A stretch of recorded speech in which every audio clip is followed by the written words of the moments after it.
Now then, what's going on? Welcome back to the channel. Post-match review, Manchester United against West Ham here at the MetLife Stadium.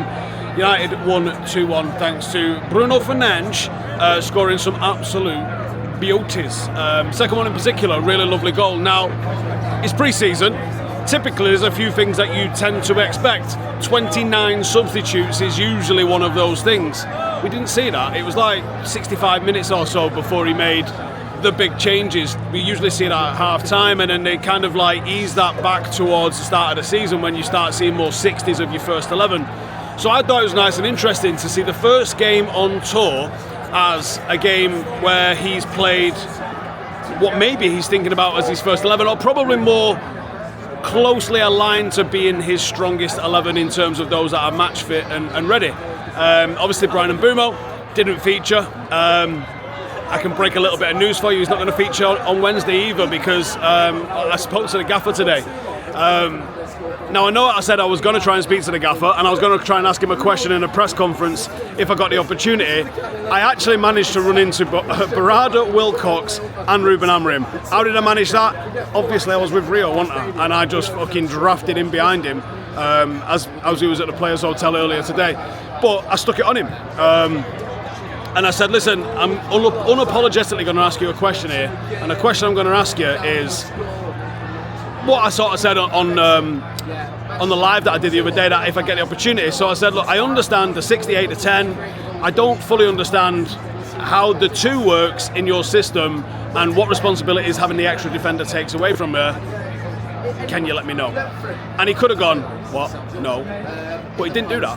And he actually answered the question properly for me. And he mentioned that last season he was under the cosh a little bit. He was probably more like a pair of 6s than he would perhaps like, and what he would really like is a traditional number 6, someone that's going to cover and defend and also take the ball back from the back line and move it forward, and someone that's a little bit more of an 8, someone that's a little bit more box to box, and someone that would push up and force the ball into the final third. And I was well impressed with getting an answer, to be fair, because he could have just told me to go ram it up my arse.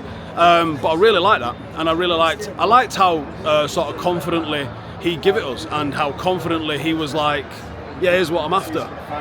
And he said some other stuff as well, but I think it's probably not for broadcast, the other stuff that he said. But put it this way, I liked him. He was a bloke.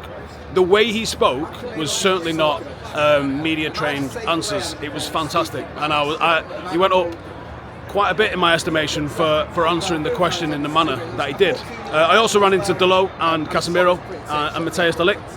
I had a bit of a chat with all 3 of those. Not so much Casemiro, if I'm being honest, because he was like one word in me, so I was like, all right, cool. But I did speak to Delo, and I was like, hey, any chance of not finishing 15th next season, or what? But anyway, back to the game.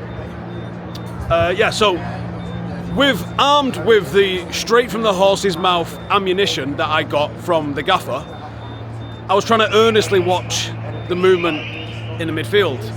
In particular, Kobbie Mainoo, and in particular, Manuel Ugarte, thinking, does this stack up to the traditional 8 and 6 sort of vibes that Ruben Amorim was telling me? Now, yes and no, I think is the answer. I thought individually Kobbie played quite well. I thought he moved the ball nice, he had some nice touches. I don't think him or Ugarte are the headlines today. I think the headline, even though he didn't score, 2 of them actually. I'll give Rasmus Højlund a little bit of credit because he's come into the start of this season looking a lot better than he did last season. He looked like an in-behind threat. He looked like he wasn't as interested. He did it a little bit towards half-time, but then he didn't really come out doing that in the second half. He was an in-behind threat, which is good. He got a couple of chances off, which is more than he was managing in the Premier League last season. But the star of the show, I thought, despite not getting on the score sheet, and it's probably a little bit unfair on Bruno because Bruno was top.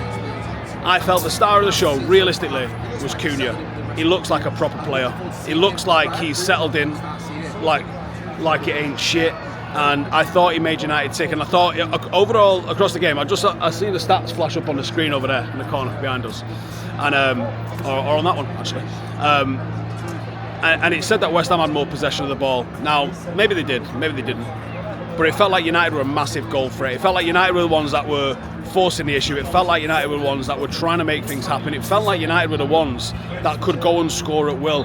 And whenever we created chances, whenever we moved forward, we looked like we could score. We looked like we were dangerous. And we looked a lot more ready for the start of the season than we did last year at any point, and certainly where we felt like we looked last season. So I thought that, even though it was a pre-season game, you're looking at performance, right? You're looking at match sharpness, you're looking at patterns. I thought they were patterns, not perfect, obviously, but I thought we looked sharp, and that is all you can ask for. So, yeah, I'm coming away quite pleased. I thought Ahmad was maybe a little bit off the boil, Dorgu maybe not quite on the boil, but I thought it was interesting. I thought, maybe if you can go back to the starting lineup, really. Obviously, Onana's on the pitch over there. I mean, you guys, I'll turn it around here so you guys can see.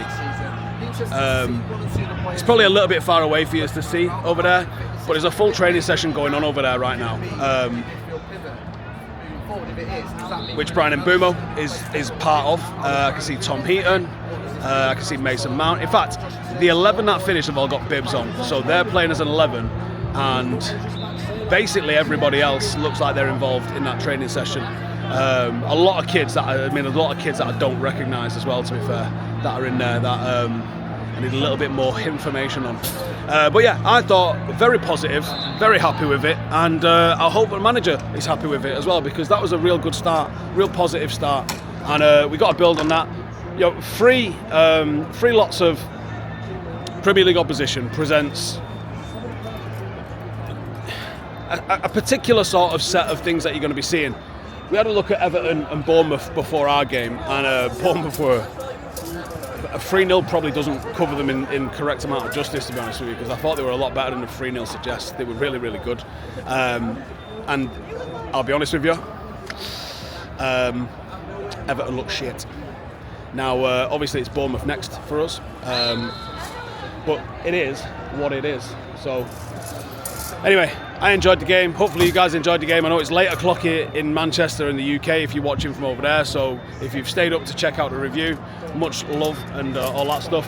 There'll be probably a vlog coming out from some of the absolute carnage that's gone on here. But if you want to see what's really been going on behind the scenes, all that sort of good stuff, go and check out my Instagram, because there's all the good shit is on there. But either way, cheers for tuning in as always. Hit subscribe. I'll see you in the next one. Laters.